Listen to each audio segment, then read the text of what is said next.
Hi, and welcome to Sociology Exam Tutor Podcast.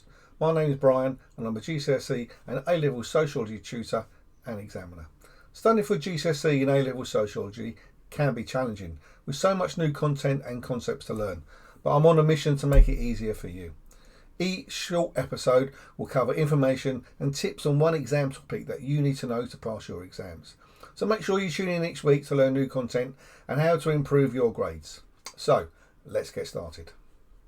Okay, so episode 2, we're going to look at functionalism. Functionalism views society as a complex system of interconnected parts, each contributing to the overall stability and equilibrium of society. Think of it a bit like a human body, that every part of your body has a function for your body to perform well.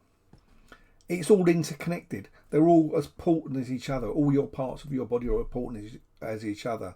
And functionalists see society in very much the same way. Now, some of the leading people we're going to be looking at for you, whether you're studying GCSE or A-level, people like Emil Durkheim, he emphasised social solidarity and value consensus, and that we all agree on certain things and how that works.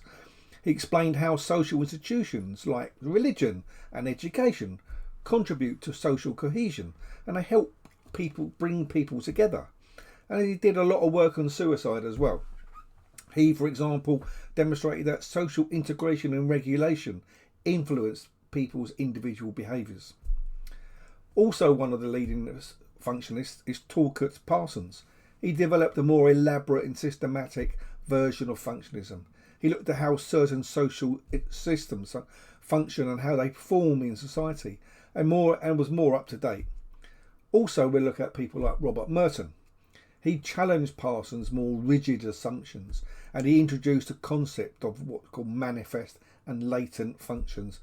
And in other words, it's a fancy name for intended and unintended social consequences of social actions. For example, education has an intended function of educating people to read and write, but also has an unintended function of teaching people about hierarchy. It's not what it's set out to do, but it does it anyway, and it's one of those unintended functions of certain institutions. He also explained the concept of strain theory. Now, when we study crime, we will come onto strain theory an awful lot. It explains how individuals respond to social pressures. He talked about how in America, mainly he studies were American, and how the American dream was a big influence on people. The idea that anybody could get on and anybody could succeed in America, and how if you couldn't do that, it caused a strain on people, and they found other ways to try and succeed. So how does this all fit into sociology? First of all, it is another way of understanding how societies maintain a stability and cohesion. It analyses social institutions. It helps us to examine the roles and functions of key institutions like the family, education, and how the state plays a role in modern society. It looks at things like social integration, explores how individuals are integrated into society and how our social norms and values are transmitted, how it is that societies have the same sort of values and how they are transmitted over time, different time periods. It offers a broad macro level perspective on society and allows us to see the big picture.